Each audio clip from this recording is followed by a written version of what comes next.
Dubai दुनिया का tourism hub बन चुका है, जहां दुनिया भर के लोग दुबई ऐशो आराम और लग्जरी लाइफस्टाइल के मजे लेने के लिए जाते हैं। मगर इसी के साथ दुबई में गर्मी भी हद से ज्यादा पड़ती है और दुबई की आबो हवा भी बहुत ज्यादा ड्राई है, जिसकी वजह से बारिश बहुत ही कम होती है यहाँ। इसी मसले को हल करने के लिए दुबई के हुक्मरानों ने आर्टिफिशियल रेन करवाना शुरू कर दी, जिसे क्लाउड सीडिंग कहा जाता है। दुबई में हर साल क्लाउड सीडिंग करके आर्टिफिशियल बारिश करवाई जाती है और क्लाउड सीडिंग 1982 से लेकर अब तक दुबई में करवाई जा रही है। इस बार 19 अप्रैल 2024 में ऐसा क्या हुआ कि जिस जगह बारिश करवाने के लिए क्लाउड सीडिंग का सहारा लिया जाता था, वहां एकदम से इतनी बारिश कैसे शुरू होगी और इस बारिश का पानी बाद में सैलाब की शक्ल कैसे अख्तियार कर गया, जिसने पूरे के पूरे दुबई को डुबा दिया। जानेंगे हम आज की इस वीडियो में।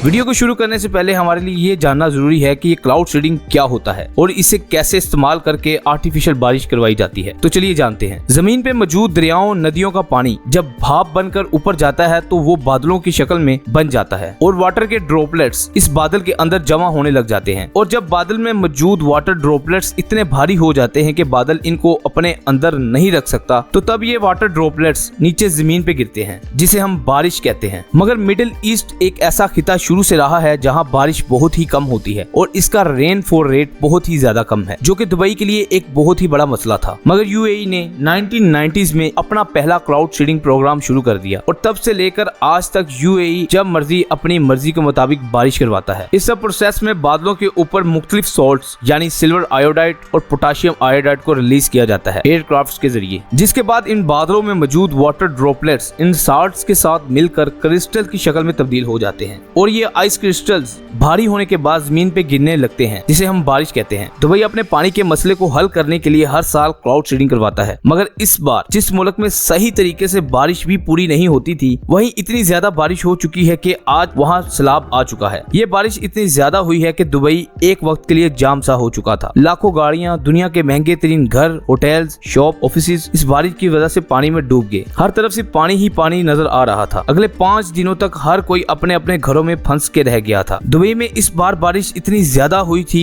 जितनी दुबई एक साल में देखता है। शुरू में तो ये बारिश भी आम बारिश की तरह ही लग रही थी, मगर ये बारिश तकरीबन 5.5 इंच तक पहुंच जाती है। दुबई की सड़कें कई फुट पानी के अंदर डूब गई थी और दुबई की ट्रैफिक का निजाम तबाह हो चुका था। दुबई एयरपोर्ट जो दुनिया का बिजी तरीन एयरपोर्ट है, वहाँ भी पानी इतना ज्यादा खड़ा हो चुका था कि दुबई को अपनी सारी फ्लाइट्स बंद करनी पड़ी और इस सब का जिम्मेदार क्लाउड सीडिंग को कहा जाने लगा। मगर कई माहिरीन का कहना है कि ये क्लाउड सीडिंग की वजह से नहीं बल्कि क्लाइमेट चेंज का नतीजा है, यानी इंसान अपनी जरूरियात को पूरा करने के लिए जो गलतियां कर रहा है, इसकी वजह से दुनिया भर का मौसम तब्दील हो रहा है और ये क्लाइमेट चेंज इस वक्त पूरी दुनिया के लिए सबसे बड़ा मसला बना हुआ है और अगर इसका कोई हल ना निकाला गया तो पूरी दुनिया इससे बहुत ज्यादा मुतासिर हो सकती है या शायद हो रही है। मगर इस बारिश ने दुबई को जितना नुकसान पहुंचाया है, शायद किसी भी कुदरती आफत ने इतना नुकसान दुबई को पहुंचाया हो और इस नुकसान की वजह दुबई में प्रॉपर ड्रेनिंग सिस्टम का ना होना है, क्योंकि दुबई में इतनी ज्यादा बारिश नहीं होती, इसलिए दुबई में प्रॉपर ड्रेनिंग सिस्टम मौजूद नहीं है। इस वजह से दुबई के हर घर में पानी अंदर तक चला जाता है और इस पानी को निकालना दुबई की गवर्नमेंट के लिए एक चैलेंज बन चुका था। दुबई आज जितना मर्जी डेवलप हो चुका हो, मगर क्लाइमेट चेंज ने दुबई की इंजीनियरिंग को एक बार के लिए हिलाकर जरूर रख दिया है। आपको क्या लगता है, ये बारिश और फ्लड